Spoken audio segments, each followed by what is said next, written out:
Bienvenue sur InfoLive TV, voici les titres de ce journal.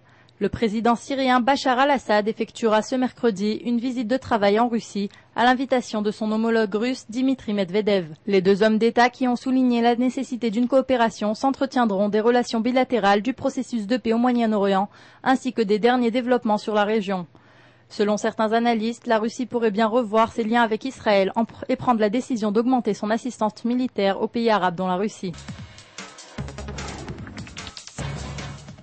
Le Premier ministre Ehud Olmert a déclaré ce mardi qu'Israël ne se tairait pas face à une nouvelle attaque du Hezbollah dans le nord d'Israël.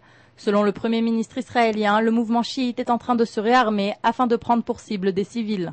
Une guerre interne serait plus critique que jamais pour Israël, a-t-il déclaré. Il a également ajouté que l'État hébreu avait de grandes capacités durant la seconde guerre du Liban qu'il n'a pu exploiter car il se battait contre une organisation terroriste et non un État.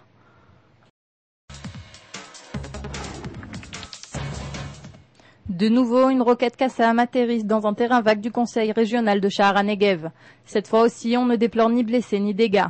Le président du conseil a déclaré que le gouvernement ne faisait pas tout son possible pour protéger ses habitants, et même lorsque le silence est total, la peur continue.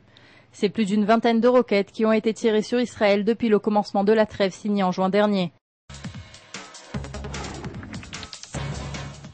Le tir de roquettes depuis Gaza vers le sud d'Israël a conduit les autorités israéliennes à fermer à titre temporaire les points de passage de la frontière entre le territoire palestinien et l'État hébreu. Le ministre de la Défense Ehud Barak a décidé de riposter de cette manière au tir de roquettes Qassam ce mardi sur le kibboutz Sha'ar HaNegev. En effet, les points de passage resteront fermés pour 48 heures. Cette mesure intervient alors que le terminal de Kerem Shalom, fermé depuis plusieurs mois à la suite d'un attentat, devrait rouvrir ses portes aujourd'hui.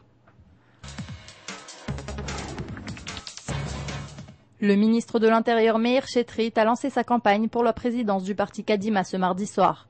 Il a insisté sur l'importance de l'expérience politique en déclarant que l'on ne peut pas faire de paris sur le destin du parti et du pays et seulement un homme au riche passé politique peut être apte à être Premier ministre et leader de Kadima. Plus de 200 personnes, activistes et chefs municipaux ont pris part à ce rassemblement. Shetrit semblait optimiste et prêt pour les prochaines élections.